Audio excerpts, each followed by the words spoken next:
as Homo sapiens, we are literally hardwired to be interested in other animals and plants and the environment around us. I'm Jeffrey Gordon. I'm the president of the American Birding Association, and I have been a birder since I was 12. I grew up in Delaware, and I was fortunate to have a mom who was a volunteer guide at a local nature center that had just started. And her big thing was getting me out in nature. And I, being a, inquisitive kid, really took to it, really was interested, dinosaurs, sharks, astronomy, about 6 months on each thing.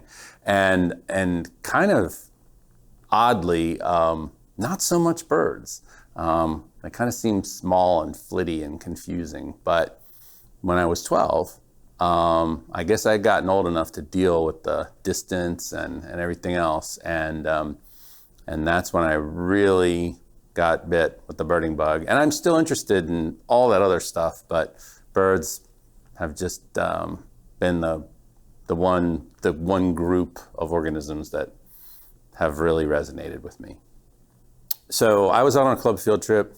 I was maybe about 14. I'd just gotten a spotting scope, and there was a big flock of blackbirds moving through the cattails way across this impoundment.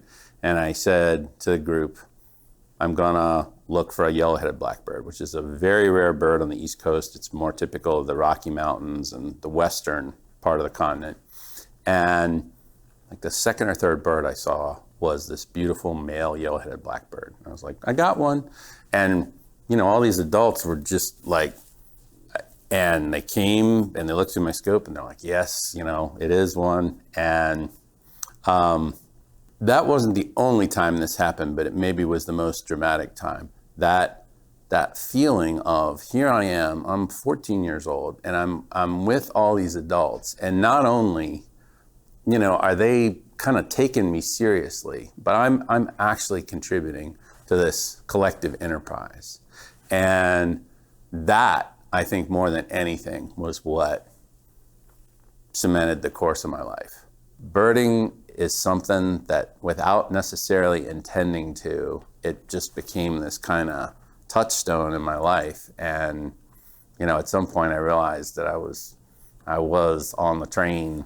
President of the ABA, like, president or executive director of a lot of nonprofits, means a lot of getting one's own coffee and booking one's own plane tickets and everything else. It's not always the most glamorous, but there are parts of it that are just, heartbreakingly wonderful to just see how much people care about birding, and that you kind of get to wear the mantle of that a little bit is it's very touching. So the mission of the American Birding Association is to inspire all people to enjoy and protect wild birds. And I really like that mission statement because it's very inclusive, all people. That's a broad mandate.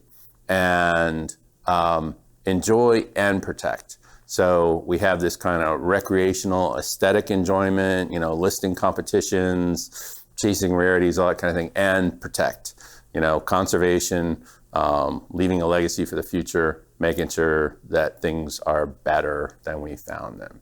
Our path to bird conservation, our path to building a better world is really fundamentally through nothing more than getting more people more interested in birding. And it's our experience, because we know from our own lives, is a world with more birders, a world with more people caring about birds is a better world. And so I think we're at our best when we are using the knowledge and the skills that have been passed down to us to help other people find their place in the community and in the wider world. Just getting outside of yourself, and in many ways getting outside of a human construct. Getting into something that has a reality apart from us. And I just feel like that's, if we aren't exposed to experiences like that, something in us withers. Gives me a through line, gives me something to hold on to.